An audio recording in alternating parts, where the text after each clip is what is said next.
Bienvenue dans cette nouvelle vidéo. Donc, comme vous pouvez le voir sur ce graphique, les altcoins sont toujours en bear market par rapport à Bitcoin. Donc, dans cette vidéo, comme vous l'avez compris, je vais faire un market review. Donc, je commencerai par Bitcoin, Ethereum et Solana comme d'habitude. Puis, je finirai par l'analyse de ce graphique qui représente la performance des altcoins pour voir si on peut espérer avoir une alt season sur l'année 2026 ou du moins se projeter sur ce qui peut se passer. Avant de commencer la vidéo, je vous invite à nous suivre ici sur YouTube et d'activer la cloche des notifications.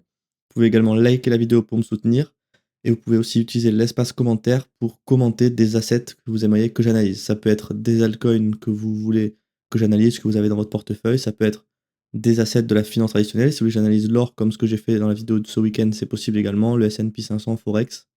Tant que c'est des assets qui sont trouvables sur TradingView et globalement assez liquides, je pourrais les analyser dans une prochaine vidéo. Donc n'hésitez pas à commenter vos suggestions.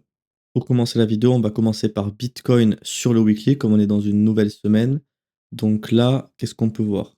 Est-ce qu'on a eu des changements? Alors déjà, ça, c'est la structure qu'on a en daily, donc elle n'a pas à apparaître ici, voilà. Donc ensuite, on est toujours dans la structure baissière qu'on avait eue suite au BOS. Alors je vais juste le marquer parce qu'il apparaît pas sur l'écran ici. On avait eu un BOS à ce niveau-là, notre BOS weekly. Donc suite à ça, on avait retourné notre structure qui était haussière ici pour faire cette jambe de baisse. Donc on n'a pas de structure interne, on est toujours compris dans l'order flow. Donc tout ça, c'est du complexe pullback au sein de cette jambe de baisse, entre le choc futur et le point de bas de la jambe de baisse. On a eu un PY intéressant à shorter ici, on l'a pas mitigate malheureusement, ça a arrêté juste avant dans le FVG. Donc potentiellement le pullback est fini, c'est entendable, mais pour moi c'est pas intéressant de chercher des shorts de toute façon parce que le point qui nous intéresse c'est le supply à ce niveau-là, qui est plutôt bien pricé parce qu'on est sur l'EQ du range ici, le niveau des 50% de toute cette jambe de baisse. Et on arrive, si on prend ce point-là, par exemple, dans la zone discount, donc pour chercher des shorts, pardon, c'est intéressant. Donc pour moi, Bitcoin est toujours aligné à la baisse. On attend un retour ici pour chercher des shorts sur le weekly, sinon on patiente. Et si je dois donner des targets, pour moi, c'est ces deux lots ici. Je vois pas en fait pourquoi on viendrait pas chercher ces deux lots si on repart à la baisse. En tout cas, celui-là au minimum. Mais ça, pour moi aussi, c'est un objectif qui va être intéressant sur Bitcoin. Je vais continuer, pardon, sur le daily. Hop. Alors, on a eu un peu de changement. Bon, la jambe de baisse s'est confirmée suite au choc qu'on avait eu ici la semaine dernière. Par contre, on n'a pas eu de repricing ni de SPY ni de celui-ci pour potentiellement s'exposer à des shorts. Donc en fait, là, le marché nous a clairement pas donné de point d'entrée, mais on patiente. On a eu de toute façon un swing pullback qui a été très pertinent. On est venu combler ce FVG en entier, revenu dans le supply ici. Donc là, pour moi, clairement, le POI à shorter, le plus proche, c'est celui-ci. Alors il est un peu petit, donc il faudra voir si on va le transpercer ou si on pourra trouver une réaction. Mais il est totalement valide, on peut le chercher, on reste sur un PY avec des fortes probabilités. Alors là, on a eu une prise de liquidité. Donc on a pris une buy side liquidity. Alors évidemment, ça ne veut pas apparaître, tant pis. Donc là, on a eu une prise de liquidité ici, donc attention. Là, pour moi, Bitcoin, clairement, le swing pullback, il est revenu dans la zone discount, un peu au-dessus de l'EQ. Certes, on laisse ça intact, donc pour moi, ça, c'est pas l'idéal. Là, vous voyez, on a notre supply extrême de toute cette structure baissière. Donc pour moi, l'idéal, ça aurait été qu'on revienne ici pour en fait après choquer à la baisse. Et là, ça aurait été un swing pullback intéressant parce qu'en fait, on aurait tout mitigate, ce qu'il y avait à mitigate dans cette jambe de baisse. Là, en l'occurrence, on laisse pas mal de choses derrière nous. Comme vous pouvez le voir, on a aussi les FVG qui sont là. Autant celui-là a été un peu mitigate à 50%, donc ça, c'est pas très grave qu'on ait laissé ça. Par contre, voir ça 100% intact, suite c'est les FVG en fait à l'initiative de toute cette jambe de baisse et du choc baissier. Pour moi, il y a quelques chances que ce soit rejeté. Donc soit en fait on est directement dans le swing run final, on va y aller rapidement en fait, soit on peut peut-être continuer à faire un petit rebond sur cette jambe de baisse et ensuite repartir.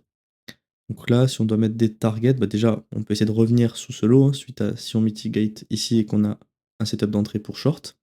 Et ensuite, bah, là, dans la logique, en fait, on aura les deux liquidités qu'on a à ce niveau-là. Et après, évidemment, le weak low de notre structure baissière, parce que je rappelle, quand on est dans une structure baissière, on est censé maintenir le high et venir casser le low pour en fait continuer la dynamique. Donc sur le daily, c'est tout ce que j'ai à dire. De toute façon, les scénarios sont plutôt clairs. On a un PY ici à shorter, donc là maintenant il faut patienter. On va être vigilant quand même à cette prise de liquidité que j'avais identifié déjà la semaine dernière, qu'on avait pas mal de liquidités à venir chercher ici. Donc il faudra quand même surveiller pour voir la réaction qu'on a. On va voir sur le H4 si on peut avoir du changement déjà. Alors sur le H4, alors ici on a eu un swing pullback de cette structure. Donc pour moi, clairement, la structure s'est perpétuée à la baisse. avec un BOS qui a été fait ici. Donc maintenant, qu'est-ce qui s'est passé? Donc pareil, la semaine dernière, on avait un POI ici, donc on est parvenu dedans. Hier, j'aurais pu vous tracer un POI ici, on l'a invalidé sur Mesh. Donc potentiellement, alors juste, je vais décaler ça, j'aimerais voir quelque chose. En fait, on est venu prendre le plus haut de dimanche pour ensuite refaire un mouvement baissier. Donc à voir si ce choc va être un vrai choc, parce qu'on est sur un choc sur Mesh, donc il faut toujours être vigilant. De toute façon, là, ce que vous pouvez remarquer, c'est que entre le point de choc, donc le haut de la jambe de baisse aussi ici, et le point de choc futur, on n'a aucun POI à trader dans cette jambe. Donc de toute façon, même si on cherche des longues, il n'y a rien à longue, donc là, clairement, on patiente. Pour moi, si je dois vous donner le scénario que pas que je privilégierais qui va arriver, mais celui qui serait idéal à trader dans cette jambe de baisse, pour moi, ce serait clairement de revenir mitigate ce POI weekly, daily, pardon, comme ça on comble nos FVG qu'on a ici. On vient prendre la liquidité ici du début de semaine de lundi, donc d'hier. Ensuite, on fait soit un sub de liquidité ici, soit en fait celui-ci aura suffi, parce que clairement, on peut venir juste faire une grosse mèche comme ceci et ravaler, donc ça, ce serait bien. Par contre, si on commence à s'installer là, j'aimerais bien un sub de la liquidité au sein du POI, là, ça pourrait être intéressant. Et après, attendre un choc baissier pour shorter potentiellement un POI qui serait à ce niveau-là, pour faire le swing on final et venir chercher le low ici. Parce que je le rappelle, on est dans une structure qui est baissière. On est déjà revenu sur l'EQ du range, donc potentiellement la fin du swing pullback. Là, on est sur un pullback qui est valide. Il a fait plus de 30% de cette structure baissière. Donc à ce moment-là, moi, qu'est-ce que j'attends? Je préfère attendre des potentiels shorts qu'essayer de long. Parce que si j'essaye de long à ce niveau-là, techniquement, c'est pas une zone avec des fortes probabilités de réaction pour la hausse, étant donné qu'on a déjà fait un swing pullback qui est valide. Donc clairement, moi, ce qui m'intéresse le plus, c'est d'attendre des futurs shorts, quitte à rater des setups de long, mais ça, c'est pas grave. Ou alors attendre qu'on retourne la structure à la hausse, parce que si on retourne la structure à la hausse, là, je pourrais chercher des longues sans problème. Sachant qu'on a du FVG à ce niveau-là. Si je remonte, on en a plein qui sont intacts de cette jambe de baisse, donc c'est clairement possible qu'on retourne la structure à la hausse. Aujourd'hui, en tout cas, c'est pas le cas pour le moment, surtout qu'on a le PY Daily qui peut faire office de plafond et vraiment nous bloquer. Donc il faudra voir ce qu'on fait cette semaine, surtout que demain, il y a la décision de la Fed pour les taux d'intérêt, je crois, donc je crois que les taux vont pas bouger, donc ça, c'est pas grave, à mon avis, c'est déjà pricé par le marché. Par contre, à mon avis, il y a aussi le discours de Jérôme Powell qui va pouvoir être intéressant. En fonction de ce qu'il va dire, ça risque de faire des mouvements de prix. Donc ça, faudra suivre, mais en tout cas, c'est pour ça que demain, c'est pas une journée intéressante à trader parce que vous allez avoir des mouvements un peu dans tous les sens jusqu'au FOMC, parce que les gens en fait vont essayer de prédire ce que Jérôme Powell va dire. Au final, ce sera que en temps réel et vous risquez de vous faire sortir. Donc clairement, quand vous faites des trades comme ça, là, demain, faut faire journée repos, on patiente. Et si on est encore, en fait, si on a toujours ce PY de valide en daily et que la structure est restée comme ça, on peut revenir jeudi et continuer à trader le scénario que je vous dis. Si par exemple on fait juste des mèches comme ça demain et qu'après on vient là, choc baissier, bah là ça peut être intéressant de trader parce que le FOMC sera passé, ça ne nous aura pas défoncé tous nos setups. Mais par contre, vous voyez, avec le FOMC, c'est possible que par exemple aujourd'hui on fasse ça, demain ça, et FOMC on fait juste une grosse mèche comme ça et on repart. Parce qu'en fait, la technique est beaucoup moins pertinente quand il y a des news. Donc il faudra quand même être vigilant et faire attention à ce qui se passe demain et pas surtout vouloir trader la news parce que vous allez juste vous faire ramasser par le marché. Donc c'est tout pour l'analyse de Bitcoin. Les scénarios sont clairs, là il faut juste patienter, il n'y a rien à faire sur le H4. On va continuer la vidéo avec l'analyse d'Ethereum. Pareil, nouvelle semaine, je commence par le weekly, on n'a eu aucun changement. Donc là on attend quoi? De revenir à ce niveau-là, dans ce POI pour chercher des longues. Là actuellement, on est au milieu de nulle part, on n'a pas de POI dans tout ça. On est toujours dans du complexe pullback, hein. Tout ça, je rappelle, c'est du complexe pullback. On est compris entre le choc futur et le haut de toute cette jambe de hausse. Donc, c'est pas très intéressant à trader sur le weekly. Donc, c'est tout ce que j'ai à dire. N'hésitez pas à aller voir les vidéos des précédentes semaines si vous voulez avoir une analyse plus détaillée. Mais là, ça fait quand même presque 2 mois qu'on stagne, donc c'est pas trop pertinent. Sur le daily maintenant. Donc là, le PY ici n'est plus valide. Donc, ça nous intéresse plus de chercher des shorts ici parce que le choc sera aussi, donc l'order flow sera aussi, on cherchera des longues si on revient dans cette zone-là. Donc là, sur le daily, en fait, il n'y a rien à faire parce qu'on peut voir entre le plus bas de la jambe de baisse ici et le choc futur, on n'a aucun PY. Donc là, on cherche toujours des shorts, je rappelle, parce que l'order flow est baissier. Donc clairement, il n'y a rien à faire sur Ethereum. Si je dois regarder là, ce qui me saute aux yeux, c'est qu'on commence à créer beaucoup de liquidités avec un creux, deux creux, trois creux ici et le quatrième là. Donc pour moi, il y a de fortes chances qu'on vienne prendre tout ça. L'idéal, si moi je dois avoir un scénario bullish, comme je disais tout à l'heure sur Bitcoin, il va y avoir demain la décision de la Fed pour les taux d'intérêt. Donc l'idéal, ce serait que demain, en fait, on vient de faire une énorme mèche, vu qu'il y aura de la liquidité, parce que les gens vont essayer de trader la news, sans clôturer en dessous. Et après, on repart à la hausse sur la fin de semaine, début de semaine prochaine. Et là, ce serait intéressant pour potentiellement retourner le momentum et potentiellement la structure à la hausse. Et en tout cas, pour le moment, c'est pas du tout le scénario. Tant qu'on n'a pas ici de choc haussier, ça sert à rien de chercher des longues parce qu'en fait, le prix est baissier. Là, on commence à aussi avoir de la liquidité au nord. En fait, on commence à se contracter sur Ethereum. Là, je vous ai identifié un peu toutes les poches de liquidité. Ça nous fait une espèce de triangle comme ça. Donc, à un moment donné, on va bien prendre une des deux liquidités. Ce que je privilégie, c'est qu'on commence par la baisse parce qu'en fait, on est baissier. On a déjà fait un swing pullback intéressant. Donc, en fait, qu'est-ce qu'on s'attend après un swing pullback? À un swing run final et à l'accomplissement de la destinée de cette structure qui est baissière. Donc, venir chercher le lot qu'on a à ce niveau-là. Donc, sur le daily, c'est tout ce que j'ai à dire. On n'a pas eu trop de changements. Et de toute façon, il n'y a rien à faire pour l'instant. Donc, on patiente. Sur le H4. Alors.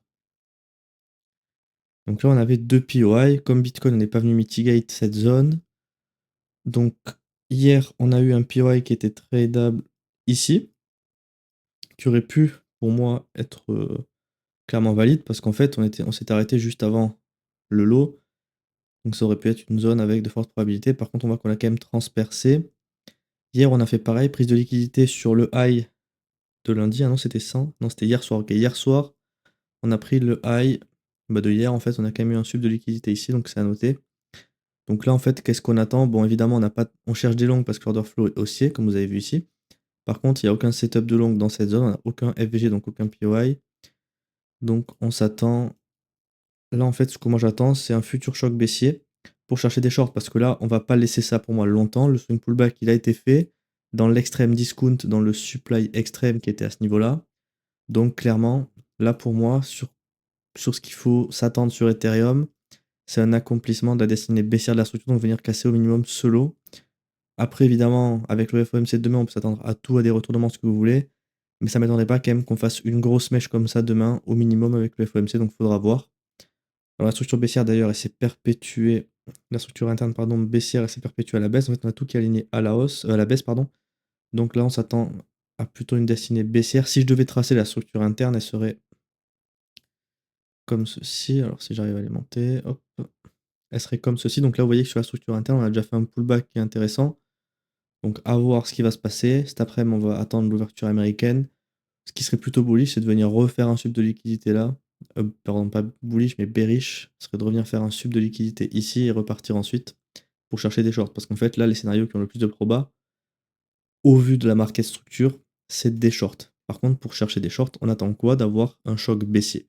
Tant qu'on est sous choc haussier, ça sert à rien de chercher des shorts au vu du price action actuel. Donc en fait, sur Ethereum, sur toutes les time frames, il faut patienter. De toute façon, vous voyez bien qu'avec le FOMC et les taux d'intérêt qui sont demain, avec le discours de Jérôme Powell, il risque pas de se passer forcément grand-chose. Et même s'il se passait des choses, c'est peut-être pas pertinent à trader parce que si vous rentrez aujourd'hui, par exemple, à ce niveau-là, bah, demain, s'il faut, vous allez juste faire sortir avec une grosse mèche du FOMC. Donc pour moi, aujourd'hui et demain, il faut plutôt être tranquille et attendre jeudi, vendredi, commencer à trouver peut-être des positions intéressantes. Donc c'est tout ce que j'ai à dire pour l'analyse d'Ethereum. On va finir la vidéo par l'analyse de Solana, donc sur le weekly pareil. Donc là sur Solana, on a eu quand même quelques changements. Donc ce que je vous avais montré la semaine dernière, c'est qu'on avait eu un choc aussi en weekly avec la création d'un POI ici. Donc là, qu'est-ce qu'on pouvait se demander? Est-ce que c'était précurseur? C'est-à-dire que est-ce que ça allait arriver sur Ethereum et Bitcoin un choc aussi en weekly? Résultat, non. C'était un faux choc. On a eu un choc qui était sur mèche. De toute façon, je vous l'avais bien montré à la cassure de l'inside bar ici. Si je reviens en replay, vous allez le voir. Le précédent choc a été fait sur une mèche. Alors, on va finir la semaine comme ceci. Donc ça, c'était quand même potentiellement un faux choc et c'est ce qui s'est passé. Regardez, on a juste eu un sub de liquidité de tous ces lots ici. Et au final, après, le prix s'est retourné à la baisse. C'était pas en plus un PY très intéressant à trader parce que je vous rappelle que Solana était dans une structure baissière. On a vu un swing pullback qui était revenu dans le PY extrême ici, qui était en plus dans l'extrême discount. On avait eu ensuite une jambe de baisse. Donc à quoi on s'attend après avoir fait un swing pullback puis un BOS qui avait été là? On s'attend au run du week low ici. Là sur Solana, pour moi, c'est le prochain objectif du prix. Déjà peut-être venir chercher ce lot pour voir ce qu'on va faire. Parce qu'on peut très bien, par exemple, vous voyez ici cette jambe de baisse, elle peut être retravaillée. Sur Solana, on peut très bien venir prendre la liquidité et faire ça, et ensuite repartir. Vous voyez, c'est pas acté qu'on va directement faire un tout droit. Donc ça, il faudra suivre ce qui va se passer. D'ailleurs, j'ai le BOS qui n'apparaît pas. Donc là, on avait une structure comme ça. Le BOS, il a été fait ici, hein, donc je vais le mettre. Voilà. Donc je vais continuer sur le daily. Donc le daily, en fait, on avait une structure. Alors là, on a du changement, ok. On avait une structure swing baissière et on avait la structure interne qui était haussière. Par contre, là, on a eu une structure interne qui s'est retournée à la baisse ici pour moi. Donc sur Solana, on est fully aligned à la baisse. Donc ce PY n'a pas été repricé. Par contre, on a eu un nouveau ici comme sur Bitcoin où on peut chercher des shorts. Là, quand même, c'est assez flagrant. On est venu faire une structure baissière. On a sup notre strong high. Résultat de ça, gros swing baissier, donc prise de liquidité pour alimenter le futur mouvement baissier. Et là, on s'arrête juste avant notre week low et on laisse un PY. Donc pour moi, si on revient ici, il y a de fortes chances que ce soit pour rejeter et venir ensuite accomplir la destinée. Enfin, en tout cas, pour moi, il y a de fortes chances que cette structure vienne chercher le lot ici. Au vu de tout ce qu'on est en train de créer là, pour moi, c'est l'objectif clair du prix de Solana avec le PY à trader ici. Donc pareil, après ce que je vous dis, on a le FOMC demain, donc il faut être vigilant. C'est un peu du disclaimer entre guillemets, mais c'est logique parce que si vous cherchez à trader pendant le FOMC, peu importe ce que la technique vous dit, au final, en fonction de ce que Jérôme Powell va dire, au final, ça ne va pas respecter forcément votre analyse technique. Donc il vaut mieux laisser passer les 2 prochains jours, enfin, aujourd'hui et demain, et voir jeudi en fait ce qui se passera. Donc, je vais finir sur le H4 pour voir ce qui se passe. Alors pareil, en fait, des PY non repricés, on a quand même eu un momentum assez baissier, hein. Si je regarde par curiosité, on a perdu quand même 21% en l'espace de presque 2 semaines, donc c'est quand même pas mal. Donc là, l'order flow, en fait, il est baissier depuis ce niveau-là. Donc en fait, depuis ici, on cherche des shorts. Ensuite, on a eu l'order flow qui s'est perpétué à la baisse ici. Donc on a un choc futur qui est à ce niveau-là. Donc là, on a un nouveau PY qu'on peut trader qui est ici. Donc là, bah, c'est pareil en fait sur le H4. Alors sur le H4, par contre, c'est différent parce que la structure swing est haussière. Donc là, on a eu un nouveau BOS interne ici. Si je devais vous tracer la structure interne de ce range, elle serait baissière comme ceci. Par contre, là, vous voyez sur Solana, c'est beaucoup moins intéressant que Bitcoin et ETH parce que le H4 a une structure inverse au daily et weekly, contrairement à Bitcoin et Ether. Enfin, pas pour Ether le weekly, mais contrairement au daily, on n'est pas aligné pareil. C'est-à-dire que le daily, on s'attend à ce qu'on run ici, alors que le H4, en fait, on s'attend à avoir un rebond. Là, on est venu proche de notre strong low ici. On a mitigate la demande extrême de ce range ici. Donc en fait, sur le H4, on aurait tout pour refaire un choc haussier et partir à la hausse. Bon, évidemment, pour chercher des longues, on atteint un choc haussier. Tant qu'on n'a pas de choc haussier, ça sert à rien de chercher des longues, parce que si vous cherchez un long ici ou même dans le supply qu'on a là, avec le choc baissier, vous allez sûrement vous faire ramasser et le prix va venir vous stop loss. Donc il faudra faire attention. Par exemple, sur le FOMC, on n'est pas à l'abri, ce qui serait bullish vu la structure H4, c'est que demain on fasse grosse prise de liquidité et on reparte. Ça, ce serait ultra bullish sur Solana. Ça nous ferait un choc haussier, des purées potentielles. Donc ça, c'est pas ce qu'on s'attend, mais c'est le scénario ultra bullish qui peut arriver. Évidemment, on ne sait pas quel scénario va arriver, mais le but, c'est d'essayer pas de les prévoir, mais de les anticiper pour savoir quoi faire en fait quand ça arrive. Parce que si vous regardez le marché au jour le jour sans essayer de pas de prévoir, mais anticiper plusieurs scénarios, le jour où ça arrive, vous mettez plus de temps à réagir et potentiellement, votre analyse, en fait, elle peut être biaisée aussi avec le fait que le prix fait commenter ou d'autres biais externes qui peuvent arriver. Donc c'est pour ça que c'est important aussi d'essayer de regarder ce qui se passe et ce qui pourrait se passer, même si on ne sait pas si ça va arriver et quel scénario prendra le dessus évidemment. Alors, j'ai supprimé le PY, je vais le remettre hein, parce qu'il est valide évidemment. En plus, il est imbriqué dans le PY Daily. Donc ça, c'est quand même une zone qui va faire gros blocage à mon avis. Bon après, comme je dis, hein, avec le FOMC, on peut transpercer sans problème. Donc ça, faudra suivre en temps réel. Mais sinon, c'est tout ce que j'ai à dire. C'est tout ce que j'ai à dire, pardon, pour l'analyse de Solana. Bien la vidéo, comme je vous avais dit en début de vidéo, je vais analyser l'indice Others BTC. Qu'est-ce que ça représente? Ça représente l'indice Others, qui va être un indice qui représente la performance globale des altcoins, entre guillemets. Et face à lui, c'est Bitcoin. En fait, c'est la performance de vos altcoins par rapport à celle de Bitcoin. Donc en fait, l'objectif, quand on s'expose aux altcoins, c'est de surperformer Bitcoin. Donc en fait, qu'est-ce qu'il nous faut? Il nous faut que cet indice soit haussier si on veut s'exposer au marché altcoin. Sinon, en fait, autant aller s'exposer sur Bitcoin, qui va être moins risqué et plus liquide, et donc avoir potentiellement de meilleurs gains. Qu'est-ce qu'on voit sur ce graphique? C'est qu'en fait, depuis le top du bull run de 2021 ici, en janvier 2022, il est baissier. Donc en fait, les altcoins sont en bear market face à Bitcoin. C'est-à-dire que depuis janvier 2022, il valait mieux acheter du Bitcoin que des altcoins pour avoir de la performance. Après, oui, vous allez peut-être me dire que certains ont fait x10, x15, x20. Ça, c'est un parmi tant. Bitcoin, vous pouvez avoir 80% du portefeuille en Bitcoin. Un altcoin de merde qui a fait x20, vous n'allez pas avoir 90% du portefeuille dedans. En tout cas, en termes de gestion du risque, c'est très risqué. Si ça vous réussit, tant mieux. mais l'objectif, c'est quand même d'avoir une maîtrise de son risque et donc d'être exposé sur des actifs qui sont liquides et où le risque est moindre. Là, on peut voir que la structure, elle a été baissière pendant longtemps. En fait, on a fait une première structure baissière ici avec un swing pullback, une deuxième swing pullback, troisième swing pullback, quatrième swing pullback ici. Et là, on est dans une autre structure baissière. Cette structure, par contre, elle a une différence, c'est qu'on a eu un sup de notre week low ici. Donc à voir en fait si ça peut alimenter un mouvement haussier des altcoins, mais en fait, si vous voulez, on n'aura pas d'altizone ou de mouvement durable tant qu'on est en structure baissière. Pour moi, il faut surveiller ce niveau, et tant qu'on n'inverse pas la structure à la hausse, on n'aura pas d'altizone globale qui peut s'installer durablement. Parce qu'en fait, si vous voulez, là on fait juste des pullbacks, donc c'est plutôt rapide, ça peut durer quelques semaines certes pour de la performance, mais c'est pas ça qui va faire la perf comme ici. Là on a eu de la perf du 28 décembre 2020 à janvier 2022. On a eu de la perf pendant 2 ans sur le marché altcoin, vous voyez, par rapport à Bitcoin.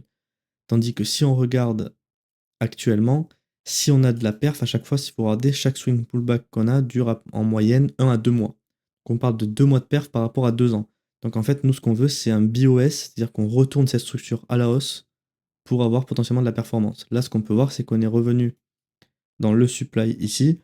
On est en train de créer une chaîne de supply, on a eu un nouveau à ce niveau-là. Donc potentiellement, ça va peut-être rejeter le prix pour aller faire un nouveau lot. Ce qui pourrait être bullish, c'est de venir s'installer en dessous d'ici, donc c'est-à-dire clôturer en dessous. Ce qui ferait qu'en fait, on aurait une structure qui serait plus petite, qui serait comme ça, par exemple. Donc c'est plus simple de l'invalider. Là où, si vous voulez, si on se retrouve comme ça, on a 40% à faire pour invalider la structure. Là, aujourd'hui, si on veut l'invalider et la retourner, il faut faire 100%. Donc en fait, là, le scénario idéal pour les altcoins, ce serait qu'on vienne faire un nouveau lot clôturé en dessous sans plonger trop loin, parce que c'est pareil. Si on plonge hyper bas, la structure elle va être grande. L'objectif, c'est de vraiment clôturer juste en dessous, sans aller trop loin pour que la structure reste petite.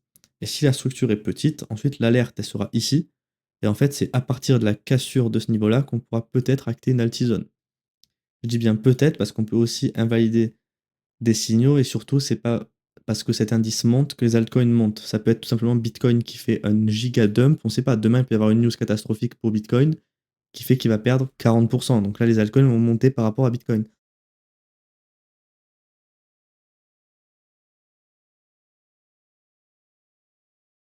Évidemment, ils peuvent aussi perdre plus.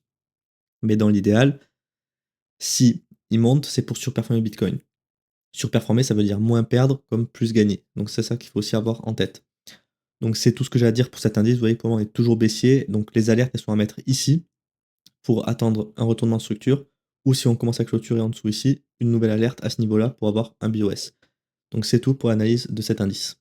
Je vous remercie d'avoir regardé cette vidéo. Surtout n'oubliez pas de vous abonner à la chaîne et d'activer la cloche des notifications pour être averti des dernières analyses publiées. Vous pouvez également liker la vidéo pour me soutenir et si le contenu vous a plu. Et n'oubliez pas surtout d'utiliser l'espace commentaire pour me dire vos suggestions d'assets que vous aimeriez que j'analyse. Ça peut être vos altcoins favoris, du S&P 500, ça peut être n'importe quel asset, comme du Forex ou ce que vous voulez, tant que c'est analysable sur TradingView bien sûr. Je vous souhaite une bonne journée, c'est tout pour cette vidéo.